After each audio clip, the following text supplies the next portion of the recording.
The following is a conversation between myself and astrologer Catherine Urban. And in this conversation, we talk about many different themes and transits that will unfold this year, 2026, and a little bit into 2027. Some of the things we talk about are eclipses, of course, nodes changing signs. We talk about Jupiter going into Leo, Chiron going into Taurus. We talk about Jupiter going opposite Pluto in July, right before the solar eclipse in Leo, which is something I wasn't planning on talking about, the Jupiter opposite Pluto moment. And I'm really glad we did, because Catherine's insights were incredible on that. And then we lastly close with talking about Venus going retrograde in the fall. Now, I'm really excited for this conversation, my friends, and we also talk about things that are very serious going on in the world. So for those of you who are not interested in themes of the world or anything sort of political, geopolitical, then this may not be the conversation for you. Now, many of you know I thoughtfully and respectfully do my best to talk about global things when they are appropriate, even though in recent days, my work is more psychologically and psycho-spiritually focused to help you in your journey through life. But occasionally when I have guests on, it is absolutely unavoidable to not talk about things going on in the world.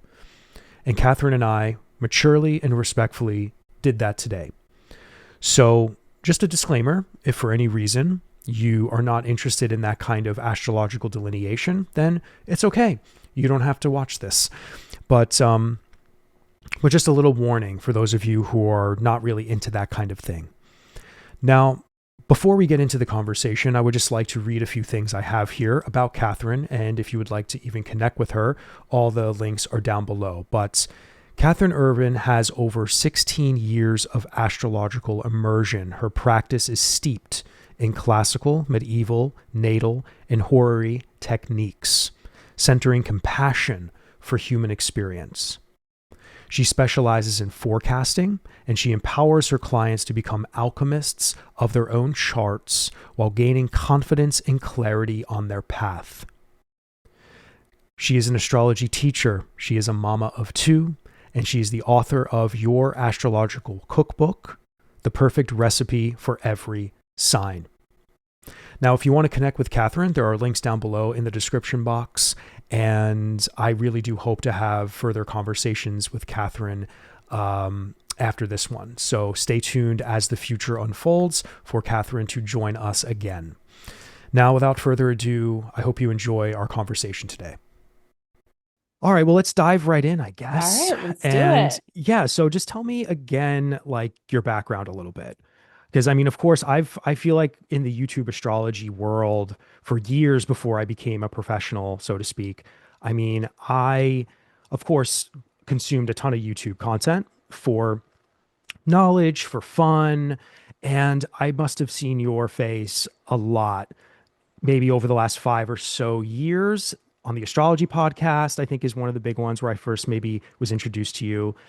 But yeah, for anybody who may not know you, if you want to just introduce yourself real quick and like what's your background, specialty, and yeah, Sure. So yeah. I'm Catherine Urban, and I've been practicing astrology professionally for over a decade now, probably about 12 years now. And my practice has quite a range.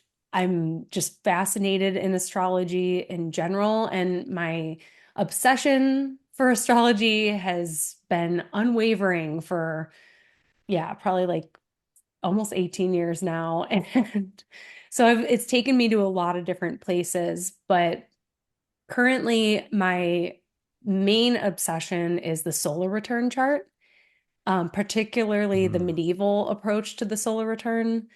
And with that, I've layered in like various different perfection techniques and solar return techniques. And so a lot of people come to work with me to figure out what their year ahead looks like. And another major area of my practice right now is family astrology. I am a mother of two, and with the fourth house emphasis I have in my chart, it's an interest of mine, family astrology. It's always been a fascination of mine. But since having my own kids, I tend to attract a lot of parents who know enough about astrology to be dangerous and they want a little bit of support understanding their children's charts. So I do work with a lot of parents, which is always fun because these parents usually know about astrology. So that makes it even more fun. And then I am also really into the history of astrology. Right now, I'm doing a lot of research on ancient astrologers or astrologers throughout history who served in particular like uh, kings, queens, caliphs, shahs, presidents. Wow. So, particular interest of mine right now is astrologers and the role they played in shaping politics through history. So, Interesting. yeah. Interesting. And I'll be sharing a little bit about that at NORWAC this year. Yes. Yes. That's awesome. Yes. It's interesting to think like, we live in a time with so many astrologers and like when we talk about the politics happening now and how many people are really exploring like how things are actually unfolding. It's like you wonder if anybody's going to be documenting or we all are documenting now actually with YouTube and all this other stuff, but yeah, that's really interesting research. Is there anything specific that you find the most fascinating about what you've researched thus far? Yeah, well, there have been recent ebbs and flows of is astrology political? Should it be political? Sure. And And I will say for sure, when you go through history, astrology was always used as a political tool. Always. Like it goes back to and and is that the primary purpose of astrology? No, but it's always been used as as a political tool to gain insight and advantage in various situations. But going back to even Julius Caesar had his chart read he learned that he was born under the sign of Capricorn and began to print it on all the coins. Um, and then when he passed away, there was a comet that appeared in the sky and it was used to affirm his divinity, that he was indeed chosen to rule. So astrology, we see a lot of instances of that where their astrology will be used to support someone's right to rule, for example. And we see that over and over again in history. Interesting. Wow. That's incredible. And it's like interesting in this modern time because I feel like there's a lot of debate in the astrology world, like whether politics should be something that astrologers, I guess, focus on and I mean, but again, I feel like I mean, I've definitely have read a lot about ancient astrology and stuff like that, and the amount of worldly things that were constantly being tracked and acknowledged and how things were being even chosen was so relevant. It's just yeah, but I mean in this modern age, right? I mean, speaking of world events, and again, my audience knows that I can pop off every now and then when it comes to politics, so I have to be careful how often I do it. This will be one of those times, guys, where maybe we do talk a little bit about the world. But what is most on your radar for this year? Because obviously, I think everybody over the last year was really heavy into the transits that were unfolding with American politics, but world politics, really. And I feel, after the presidential election in 2024, people, all astrologers rather, were tracking and trying to figure out, okay, how is this first year going to play out? And Mhm. now we're at the beginning of year two. And now we just had this Aquarius solar eclipse. I think in the fall, when we had the Mercury retrograde in Scorpio, I was tracking a lot of Epstein stuff. For sure. And I feel like that's just not going to go away. It's not. And again, I'm not following like that story specifically day by day, like with the current astrology and stuff like that. But again, I just feel I'm like trying to figure out like the eclipse energy because I feel this switch to Aquarius and Leo is huge. And and of course Uranus will be the next outer planet to go into Gemini, but I just feel, yeah, between this Aquarius eclipse we just had, I've been saying to my audience, of course, that because the node was still in Pisces, like this wasn't like one of those. It wasn't as big as the eclipse we're going to have this time next year, in my opinion, right? So next year it's so tight to the North Node in Aquarius on February 6th, 2027, folks. Mark your calendars. But to me, this was kind of like a foreshadow of some kind. And then whatever comes the rest of this year is who knows. But I mean, what are you looking at? Like, what are you most, I don't want to say most excited about, but what are you most astrologer good about, maybe? And yeah, just tell me your thoughts on what you think, or where's your mind at for this year?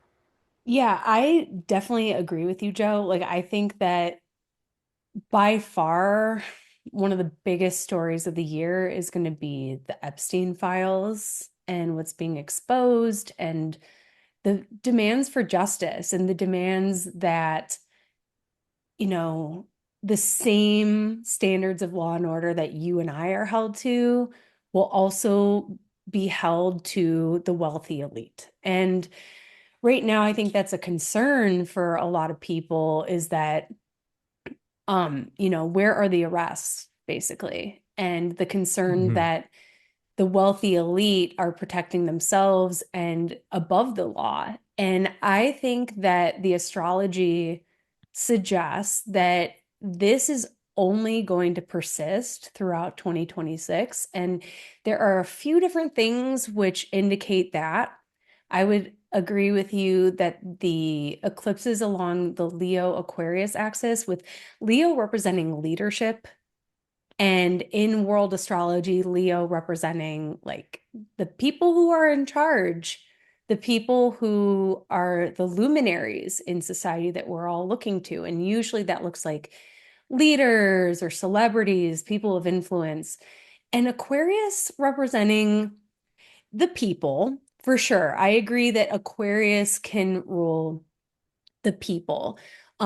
Yet traditionally speaking, Aquarius speaks to the outsiders, the people who are outside the palace gates, the people Hmm. who have fallen through the cracks of the system, the people who are oppressed, um, or persecuted for their being. And because of where we are in late stage capitalism, I would agree that Aquarius could apply to the people. So these eclipses are definitely highlighting this imbalance between the people in charge and the people who are outside of the palace gates, so to speak. So that's the first one. And then just briefly, and I'm sure we'll get back into them, but the Jupiter Pluto opposition along the same axis. Yes. And lastly, the big old Venus retrograde in Scorpio at the Yes, end of the which year. and yeah, I know. I know I was joking with somebody recently about, I was like, I wonder if Catherine, because someone, knew that we were going to talk today. And I said, I wonder if Catherine's going to want to talk about that Venus retrograde. It's so far away. And I had such an emotional fall with like the retrograde story. My ascendant's at 29 degrees Scorpio. Oh, And then Venus was there too. So I'm like, oh my God, what's going to come? I mean, at least we don't have to deal with water trines, I guess, this time around. yeah. But to like bring those waterworks to the surface. But yeah, I'm really interested to hearing your take on Venus retrograde in a moment. But Yeah. yeah, so yeah, I mean, that's the thing with these nodes, Aquarius and Leo, that yes, I think the Leo aspect of all of this, to me, it's the leader quality to it. So charismatic leaders may be falling, and then also is there a potential for charismatic leaders to rise too? Yes. So because that's something else. Because again, I feel like pendulum swinging. So we had this one hard shift to the right, and now I feel there's another kind of a shift that might be coming from the other side. But again, who is going to rise to the occasion? And what does that look like? So are you thinking the Jupiter going opposite Pluto, do you think that's a defining moment where, again, like, I don't want to say there could be a specific event, but what do you think about that? The Jupiter opposite Pluto? Yeah, so Jupiter, Pluto, when these two get together, they often are describing degrees of considerable influence and power. Okay. So when we think about Pluto, we think about something much bigger than us, something that has immense power. We also can look at Pluto as a metamorphosis principle too, right? But we also can understand Pluto as entities with large amounts of power and influence. And Jupiter there too, combining with Pluto, it just shows things that are much, much bigger than we are. Like the last time we saw Jupiter and Pluto conjoin was 2019 going into 2020. And that was the Right. start of the COVID-19 pandemic. And one thing that we saw was, yes, this is a force that's bigger than us. This is like a global thing. And we were all changed by it. We were all changed by it. I think a lot of people still have PTSD from it, like we as a Sure. culture Yeah. do. Yeah. We haven't recovered from it. But the other piece about it is that it concentrated wealth, particularly in the United States. It made the wealthiest, a handful of wealthy people much, much wealthier. And a lot of other people, it cost them.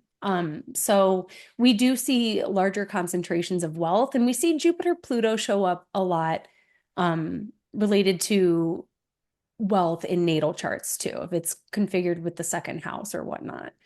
Um, so looking at where we are now in society, where there's a lot of resentment toward the ultra wealthy as it gets harder and harder for everyday people to make ends meet. And I do see that becoming a much more an issue with a lot more gravity to it as that opposition perfects. And there's actually going to be a full moon right on top of it at the end of July. So that's going to be July Yeah. I was going to 29th. ask you, when exactly is that opposition? Is it close? So is it the full, not the Pisces eclipse? No, it's not that one. It's the one before the solar eclipse, is what you're referring to? Yeah, so it kind of leads right into To it kind of eclipse leads, season. yeah, exactly. That's the Got you. lunation before eclipse season. And it Yeah. is just before that that the opposition is exact, but I think that that lunation is gonna really intensify that for people. Yeah. Yeah. Yeah. And then, of course, Jupiter is also aspecting all the other outers too. So it's Yeah. kind of like a late 4th of July, if you will, maybe Yeah. of some Well, kind. And it's not too far after it, right? yeah. And Jupiter is Cazimi too. Jupiter's in the heart of the sun. So that's where you get some of the best qualities of Jupiter. So to your point about Yeah. charismatic people stepping forward and being like that brighter side of leadership, absolutely. Absolutely. Yeah. I wonder what that will be. And also, I wonder what that also means for the world, right? Because I know we always talk about American politics and this, that, or the other thing, but what does this mean for the world, right? I mean, that's something that I sometimes think about.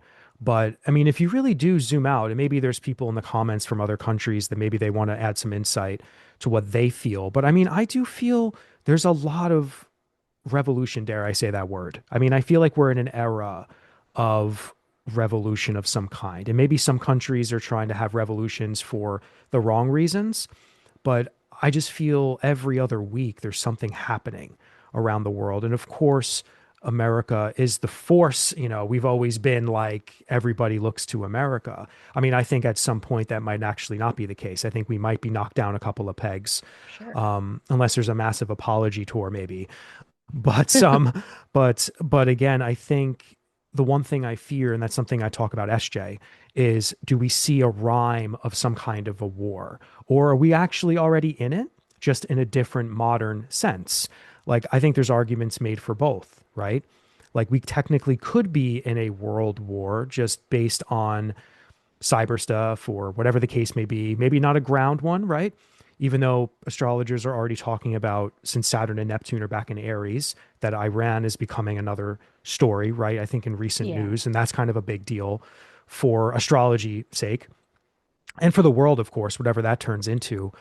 But yeah, does any of this astrology leading up even to the Jupiter stuff signal that? Like, do you feel like we're on the precipice? Like, how are you intuitively kind of feeling about like all the Gemini, Uranus back into Gemini, like coming back into this maybe a more serious escalation of stuff? Like, do you feel Yeah. there could be?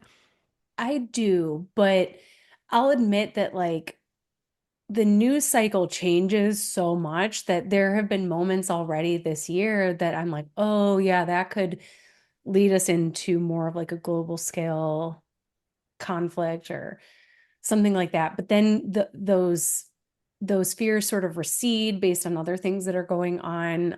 There are some things on my radar. Like I do, to your point of expanding beyond the focus of the United States. I mean, a lot of these billionaires are nationless, because they're Sure. kind of like above the law and they can buy and influence politics.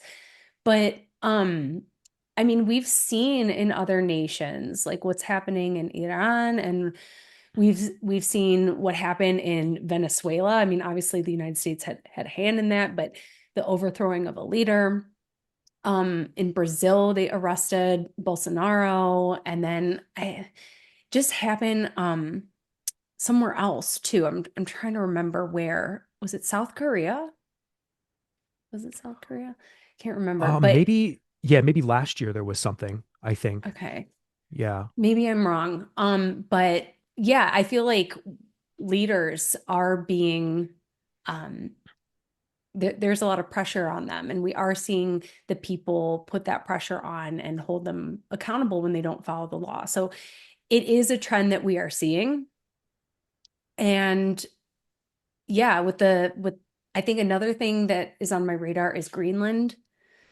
How Sure. that, Right. like, if Trump were to make a move on that, like, it absolutely would get the rest of the world involved for sure, Yeah. like, Because especially that's in what I, Europe. yeah, because I mean, that's what I feel. I feel like one of these transits is going to trigger something where, and again, where does this Epstein thing fall into play? Because I Yeah. think this is kind of like the one thing that let's do anything to cover that up, right? Yeah. So at some point, what triggers it? Could that be the Uranus and Gemini trigger? Like where Yeah. something happens, and he's obviously got a lot of planets in Gemini. Not that I'm not sure if that's something that would do something involving this type of a deal, but again, I feel that plays such a big role in the moment we find ourselves in. And so again, I just feel like this moment in time is just so significant because we have like Civil War transits rhyming like places, things in places to that period. We have a global, like more modern World War type of style going on. And then we have revolutionary energy from like the Yeah. Pluto and Aquarius era, right? And it's like we're kind of experiencing everything all at once. And it's just, yeah. So for me, as an astrologer, and I know a lot of people who follow me and just other people, we're all looking for that glimmer of hope, I think, too. And I think the last time I talked to SJ, we brought up Jupiter and Leo as like maybe the beginning of something actually hopeful, even though it might Yeah. trigger something with Pluto, or who knows what this is going to bring with the eclipse stories as the summer comes around. But he made some really good points about a creative renaissance, like a heart opening, like something Yeah. good. And I feel that because I mean, I talk to a lot of people. I do, client work all the time. And despite what's happening in the world, I mean, when we really zoom in on people's lives, there are a lot of people that have hope, and there's people that are still like trying to get their life together. And people know that if we do what's right for me, my family, my community, or whatever, our mission in the world, what do I want to do? If I'm fortunate and privileged enough to like be able to do something, and I think the Jupiter and Leo moment is going to offer us something really good. So again, if it's a new type of leader or leadership that kind of hits the scene or makes us feel more inspired, and maybe in America with midterms coming or something, there's more and more just understanding that like, okay, well, whether you supported this or not, I mean, everybody is more and more in a disagreement with how things are happening or what's happening here. So what what's going to grow, and how is maybe everybody's togetherness or our shared being kind of somehow like escalate in a good way? Like, do you Yeah. feel more positive? I mean, despite how like gross things are around the world, like, I mean, I do feel there's like a tipping point where things have to, I believe, get better. Yeah, I mean, definitely agree with you. There's a lot of history repeating itself, and there are some red flags. I'm paying attention to those. I don't know exactly how it's all going to shake out, but I'm paying attention to the red flags. But in that situation where you can feel like you don't have a lot of control over what the world is doing, I think you're absolutely right. Like, leaning into our communities, I think Jupiter and Cancer has been that's been one of the Hmm. blessings with Jupiter and Cancer. We've seen the ugly side of Jupiter and Cancer for sure.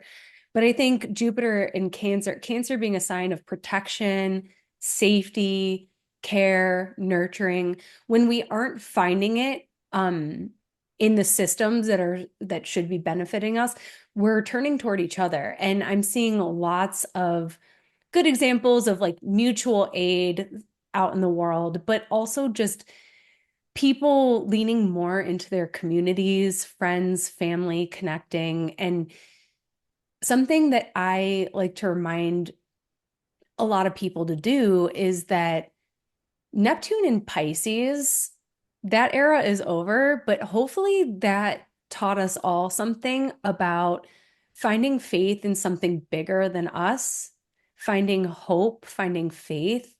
And I know a lot of people who had like major spiritual awakenings during Neptune and Pisces, and maybe connected with practices that nourish themselves on a spiritual level in some way. And I think those things are still going to be useful in our toolbox in the coming years. So turning to the practices that ground you and make you feel connected to something bigger than you.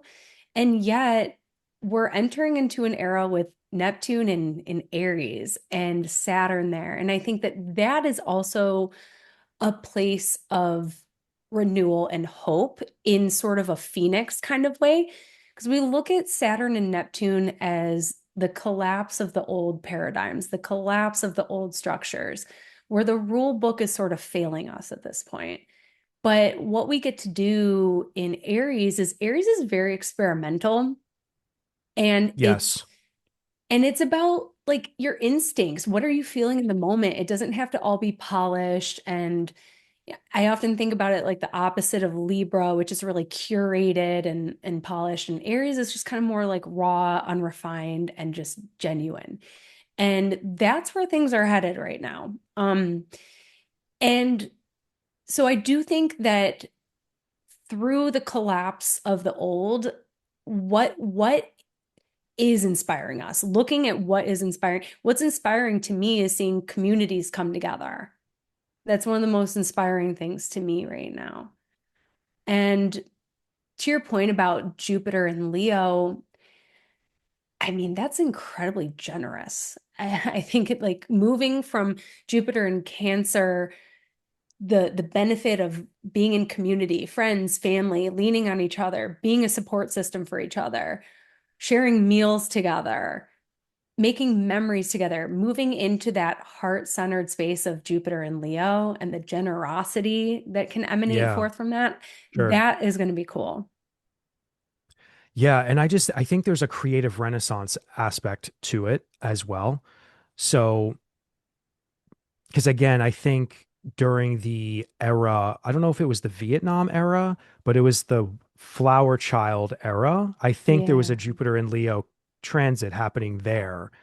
And so again, I feel like as we see things maybe spinning more and more out of control or more and more down a wrong path, I feel more and more people are going to have that kind of togetherness or awakening, maybe Yeah. to kind of show people who are trying to maybe oppress or to do who are doing the wrong things around the world or whatever. And there could be, in my opinion, this deeper inspiration, like you said, like an inspired action that we all just feel like, no, we're not going to stay in this weird limbo Piscean energy. Yeah. Even though you spoke to Pisces in a really beautiful way about awakenings and like getting more in tune with stuff and all that. But again, I think the Saturn, Neptune, Aries stories, again, it's this like, let's live. Like, let's take on these people if we don't like them. Let's do this. Let's do that. Let's find my drive. Let's try to Yeah. change the world. And again, there's going to be like we're in a power struggle with all of that. So I mean, Yeah. obviously the hope is that there's not too much damage done in the process, but I still think that there is an inspiring feeling that I'm getting from all this. And again, I Yeah. wonder that Jupiter opposite Pluto, then the solar eclipse, like I'm wondering what actually happens in the Yeah. summer as that unfolds. I really am. And and speaking about the summer, additionally, we have Chiron going into Taurus. Now, what are your thoughts on that? Because I feel like I've been sleeping on it a little because there's so much other stuff that's going I on know. that I'm like, oh my God, right. It's going into Taurus for a few months, then going back into Aries for sort of the fall, winter. And then it will go back into Taurus, like what, March, April 2027. And that's coming in after we just had Uranus do its thing for 7.5 years, right? Yeah. So to me, I feel Chiron that transits around, I mean, maybe personally in our natal charts, I feel, yeah, we all accumulate karma in every sign around our chart. And Chiron will come in and maybe want to offer healing or medicine to whatever might have wounded us, whatever karma that maybe is just there that needs attention, or there's like a vulnerability now that's exposed, and Chiron might want to come in and fill that or help that. So so yeah, I mean, but then for the world, I'm really interested on maybe what you think about that. Because for me, Chiron and Aries, I feel like that's when like identity, everything kind of came into the scene. Yeah. Like, For sure. identity politics, like gender stuff. We had all the nations fighting for their identity. We have this, but so again, but Chiron is about healing too. It's about Yeah. like, understanding these things more deeply and, that everyone has a place. So I feel like fighting for identity and whether there was shadows to that, right? Like countries literally wanting to fight for their sole identity and like that is what America is or this is what Russia is, like we are this and like that is it. But then people who are fighting because like they want to be recognized for their identity, who they are. So to me, that's kind of been a little bit of Chiron and Aries collectively. But what are your thoughts on this both end? Like, what do you think this could mean for us in like our chart and like on a personal level? And what do you think the world maybe feels about Yeah. this? Yeah, I agree with you with the themes of identity with Yes. Chiron and Aries. And I thought it was really cool, especially to see this fourth wave of feminism that happened that wasn't Mm, just about femininity and women's rights. It was about like the whole LGBTQ spectrum. And so I thought that that was cool that it was not just the fourth wave of feminism, but it directly was paralleling like the queer identities and rights to exist basically. And when I think about Chiron and Taurus, it's to your point, it's only going to dip its little big toe into Taurus this year. It's only going to get up to 0 degrees and it'll spend most of its time in Aries this year. But one thing I'm thinking a lot about is obviously the earth and natural resources and like the if Chiron represents the wound, right? Thinking about Mother Earth and what we've taken from her and how to give back to her, I think there's going to be a lot more in that department. Whereas like I think Uranus was really innovative in Taurus. We saw a lot of innovations. We saw people creating new kinds of plastics from hemp, and we did see stuff like that. But I feel like Chiron is going to be less about what, like, whoa, look how cool this is, and more like, hey, the planet is hurting. We need to change our ways. But I also think about Taurus as a sign that is like peak femininity. And something that's come out in the wake of the Epstein files is the Les Wexner guy, and how he basically owned all these companies that informed um, my girlhood and a lot of Hmm. other fellow millennials and Gen Xers. And um, he owned all these companies. And so I'm starting to see right now is a lot of people starting to dissect beauty standards. Like in particular, some of the dialogue emerging right now is, yeah, they created this image of youthful, thin, like basically to fit the standards of pedophilia beauty standards. And Mm. I see more people, I think, wanting to claim other ways that femininity can look like, aging with grace, like how age can be something beautiful, and how femininity can be more robust. So I think I see that coming as well, just sort of dissecting where these beauty standards come from and stuff like that. Yeah, yeah. Yeah, no, I hear you on all that. That's really interesting too. Yeah, because yeah, I mean, for Uranus spending so much time in Taurus, I mean, there were a lot of systems and things in the world that were getting either disrupted or, like you said, innovated. And I mean, I feel like there were a lot of climate conversations too.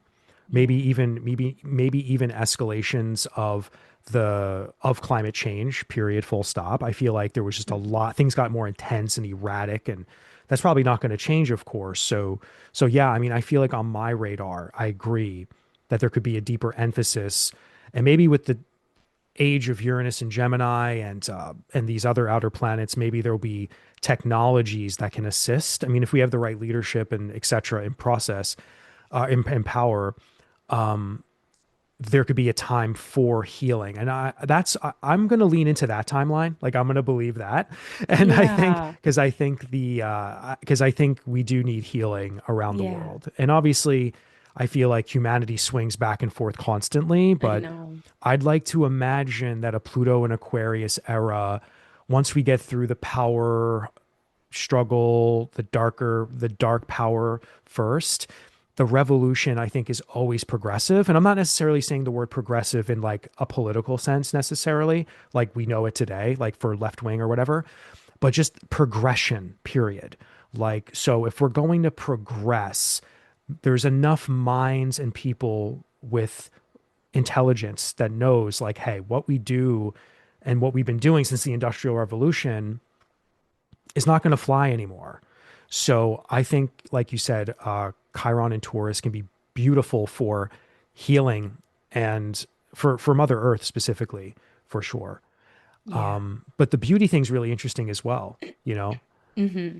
Yeah. Yeah. Yeah. My background is actually I was working in hair salons before I did astrology full Oh, time. nice. So it was fun for me. Actually, I was still doing hair when Uranus entered Taurus. So it was fun for me to see all the weird beauty trends that Uranus and Taurus brought out, and it'll be interesting to see what sticks. Like there there was a girl, I know people are doing micro needling where you go and Yeah. you get like all these needles put in to supposedly get rid of wrinkles and firm up your skin. Like stuff like that became really popular. And I don't know, it'll just be interesting to see what sticks. But I would have liked to see, honestly, more ecological, technological advances with Uranus and Taurus. But who knows? Hopefully, just the seeds were planted and we'll see more sort of blossom forth from what was started during that period. So I'm holding out for that. Yeah. Now, what about in our charts? Like, how do you view like a Chiron transit, like for us? Like, or do you think it's a little too specific? Like, we have to really get specific with someone's story to talk about it authentically. But do you, I mean, Mm, because how do you look at Chiron? I mean, as someone who practices more traditional stuff, yeah. I feel like a lot of us more traditional astrologers have adopted Chiron because I feel the more we've observed it, researched it, studied it, we see how powerful it actually is for this tiny little asteroid, right? But I Yeah. mean, but it's so impactful, I think, to a person's life that if you don't understand your Chiron wound, that like your whole life can be just a mess and sad, unfortunately. So, so how do you, I mean, is there anything you can like grasp onto when it comes to Chiron and Taurus, maybe for how that could play out for a person? Yeah, I mean, certainly if it's Yeah, your Chiron return, people who are approaching 50 or if depending on where it is by degree, but sure. Chiron returns happen around the age of 50 and that's usually a time that's an important transit for people and it deals with stepping into a more of a role of way shower, like being a teacher, sharing your wisdom. Because Chiron can certainly describe the wound, but I think another important piece of Chiron's story is how learned he was. Chiron was pursuing all these various different modalities. And I know from being on my own healing journey that I also kind of turned various different modalities. And I can't help but imagine that Chiron, in pursuit of all these different things, just learning more about himself, learning more about his wounds and whatnot. I think that Chiron transits can absolutely show up as times when you can be more aware of your core wound and actively seeking out support to gain more knowledge of how to deal with yourself. And Yeah, I often think sure. about Ram Dass, who was like a lifelong pursuer of his own spirituality. And he said that his own spiritual path didn't change who he was, it just gave him better tools to deal with who he is. And so I think of Chiron transits being really useful for that. Let me get some systems and tools that help me to better understand myself, the origin of my wounds, and I can't maybe change them, but I can get to a place where maybe I'm grateful for the wisdom that I have accrued from this path. Yeah, no, that's beautiful. That's beautiful because that's kind of how I look at it too, especially again, depending on where it is in your chart, of course. And like I said earlier, there's, we accumulate karma and wounds and experience like in all of the houses and all of the signs around our chart. So whenever Chiron kind of comes in, I like to look at it as an opportunity, of course, like to kind of look into something more deeply or to um yeah, or something might even manifest like maybe in the present moment, like as you are navigating the Chiron story. And it's really allowing us to take a moment to get vulnerable and to get honest. And again, I think the Chiron transits also bring other people to us. Like I think there's like a shared kind of thing going on with that too. I mean, do you find that to be true as well? Yeah, yeah, like Yeah. teachers, mentors, and also sometimes your Chiron transit can be saying, you need to teach this or you need a teacher. So yeah, I think it can definitely bring important people that help support you in some way on your healing journey for sure. Yeah. Yeah. Yeah, everybody. So we'll get a little taste of that this summer, and we'll see how that manifests even with all this heavy astrology in the summer, too. So, yeah. But so, lastly, Catherine, why don't we talk about this famous Venus retrograde that will happen in Hmm. the fall?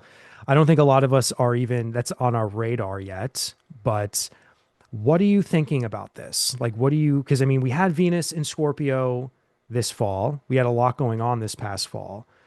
This is going to retrograde back into Libra. And we don't have, I mean, I don't know, what other astrology is happening in the sky during this? Do you have anything on the top of your head what else is happening during this time? Because I'll be honest, I've done very little research on what else is happening during that time. But like I said earlier, for me, this past fall was, yeah, it was pretty intense. And I mean, Venus being there, I think there were actual Venusian themes that played into some emotional things in my life for sure. Um, but again, the retrograde going from Sagittarius into Scorpio, being so close to Venus, and yeah, I can't imagine what this might bring. I'm hoping it's going to be something that could, again, with the retrograde going back into Libra, maybe there's something involving balance or remediation or some kind of reconciliation. I don't know. I think the Libra energy with this Scorpio stuff, it's almost like the medicine will come from Libra as it goes backwards, right? So Yeah. is that kind of how you, like, how are you tracking that? Well, I can't help but think about 2018 Okay. when Venus was Yes. last retrograde in Scorpio. Right. Yes. And that was like the peak of Me Too, Women's March, Black Lives Matter. Like Yes. Venus in Scorpio on a collective, when Venus is retrograde, it brings out the anger, really. Like what we are dissatisfied with, what we are totally and utterly appalled by and against. And that's something that comes through really strongly during Venus retrograde is we get deeply aware of what is desirable, what we find beautiful, what we find attractive, what we yearn for, what we want more of. It's a time when we are taking stock of our relationships in a big way. Maybe some people come back Hmm. into your life or in your consciousness, but something that gets paired with that is what is distasteful, what we despise, what we no longer want. And particularly with Venus and Scorpio, there's there tends to be more of that distaste of what I find appalling. And bringing in Scorpio, the themes of like the shadows, the secrets, this is very much coded with Epstein and the stuff that's in the files and justice for the survivors. And Venus retrograde begins with a square to Pluto in Aquarius too. Interesting. Like when it So stations retrograde, you're saying that is when the square happens. Okay. yeah, yeah. I mean, the retrograde begins at 8 degrees Scorpio, so it's a little bit away from Pluto, but still there. It's holding that square with Pluto. Pluto at that point in time is closer to 3 degrees, but still, I mean, that's a big part of it. And Venus, Pluto, it deals with themes of power and control in relationships. So we'll be feeling that too on a personal level. Um, Bell Hooks and Esther Perel have famously talked about how love cannot exist in places of needing control over one Hmm. another. And yet these dynamics do play out in our relationships on different levels, big and small. And so I do think themes of power and control on big and small levels will be a big part of the Venus retrograde. But I love what you said about Venus going back into Libra That's what caught because, my eye. Like in my research, the brief, like again, when I did my little year ahead, I think like a month or two ago, when I looked into it, and I just kept making the joke, like, I don't want to look at Venus and Scorpio again because I'm a Scorpio rising and I'm like, Jesus, but I'll get back to you guys later on this one. But one yeah, thing I did notice was the back into Libra. And I said to yeah, myself, okay, like that's Venus's home.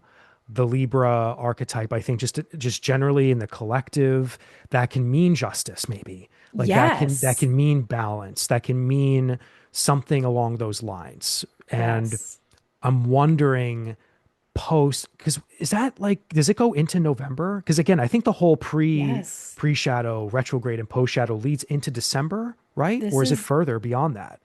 so this will Venus will be retrograde and Mercury will be retrograde because they overlap at the Uh, time of the midterm election. So I think that's what I'm saying. um Yeah. I think Yeah. this whole Epstein thing, who are we protecting? Are you protecting these people? That's absolutely going to be on the ballot for sure. For sure. Yes. And then what happens after that? Absolutely. Mm-hmm. Yeah. So, yeah, that's so interesting. Yeah. And that 2018 trigger as well Mm-hmm.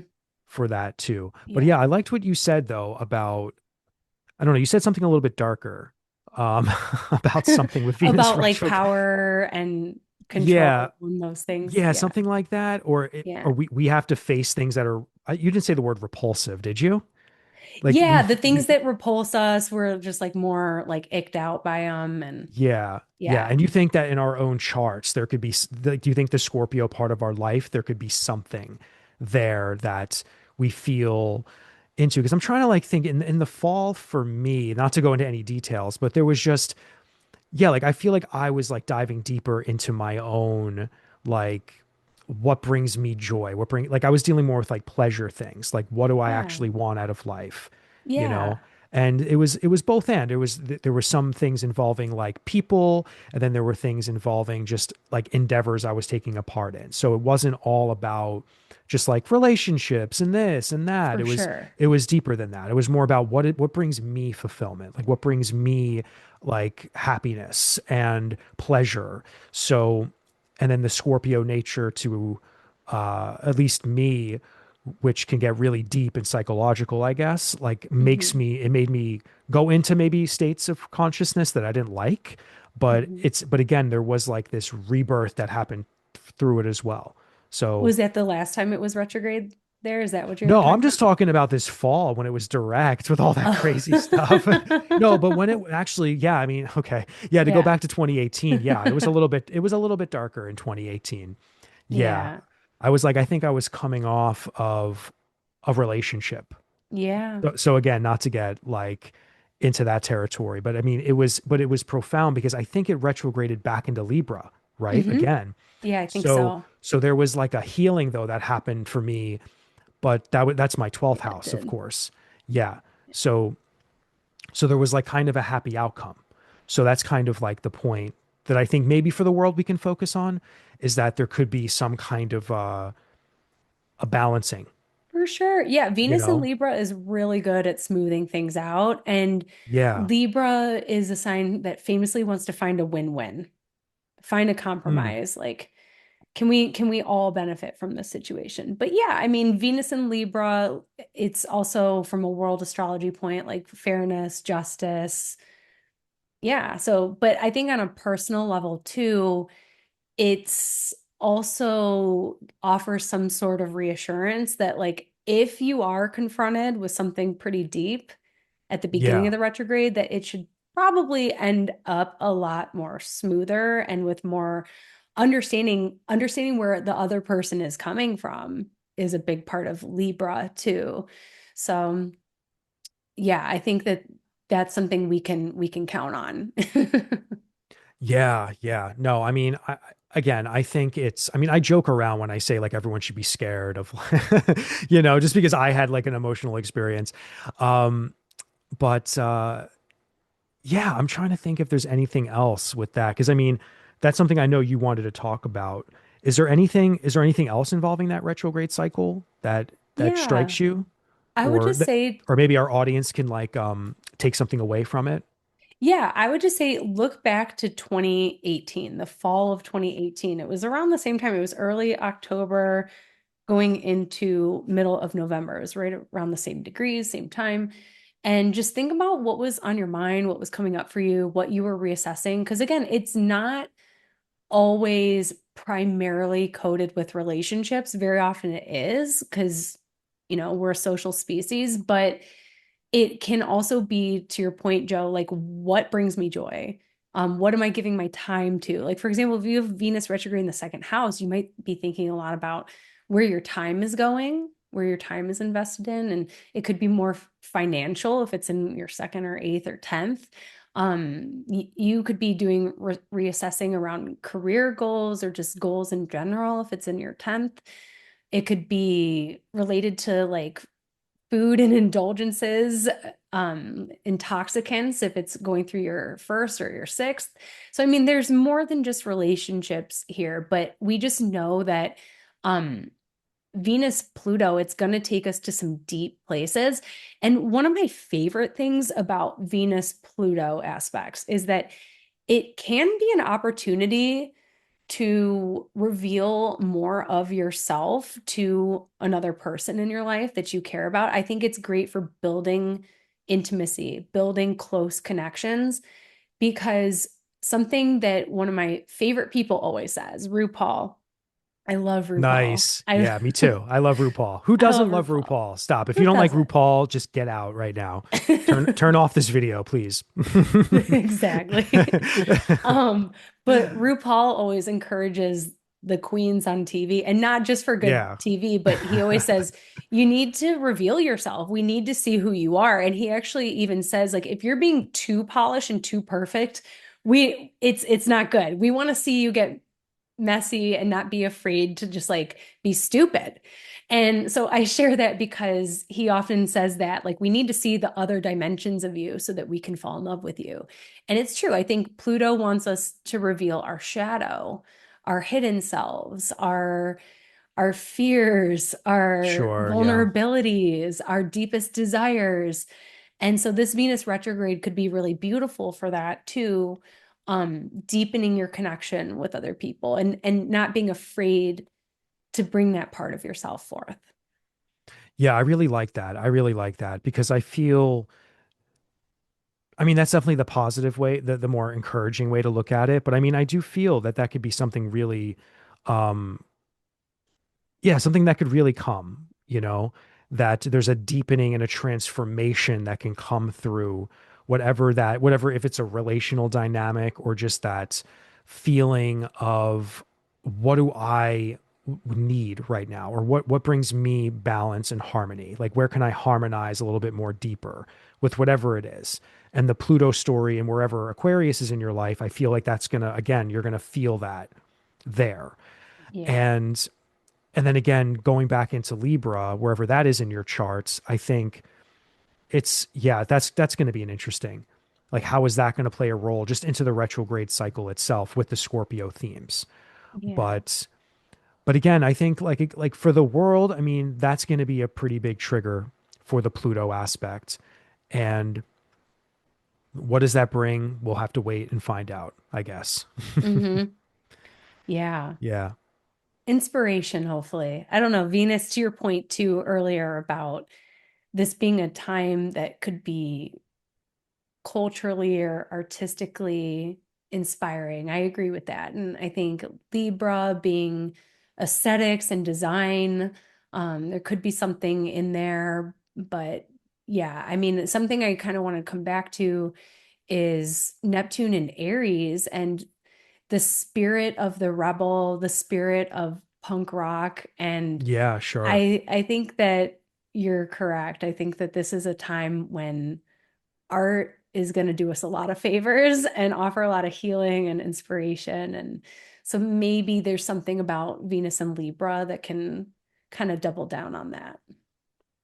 Yeah, for sure. And again, that's why I was, earlier with Jupiter in Leo. I mean, I definitely feel like I know I still keep in contact, like through social media, some people that were in the art world that I used to be a part of in New York City. And I mean, boots on the ground, there's so many people who are just more fired up and excited about all the mediums that they're involved in, filmmakers, and again, people that want to be more independent in their approach. Yeah. So, more independent filmmakers, more people taking advantage of like YouTube in new ways. And as long as there's no censorship, I guess when it comes to the internet, I mean, this is going to be an amazing tool to Yeah. just continue this progressive world forward. And again, when I say Mhm. progressive, guys, I'm not necessarily talking about like an ideology. I'm talking about the literal term, what it means. Progression means movement forward.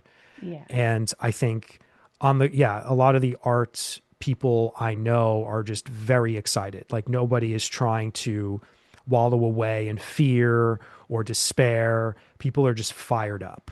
And I'm like excited about that. I'm really Yeah, excited and about they that. should be. Honestly, I remember, I think it was the summer of 2015. It was one of the most fun summers of my life. And Jupiter was in Leo, and I remember every night the sun would set and I would see Venus and Jupiter conjunct in the sky. So we had like a Venus Jupiter conjunction in the sky in Leo, and a lot of people were calling it like a summer of love, Yeah, sure. like your throwback, because that was when Obama passed the Marriage Equality Act. So there was a lot of celebrations. And when I think about Jupiter and Leo, it's dynamic, it's creative, it's expressing yourself. It's a big party, basically.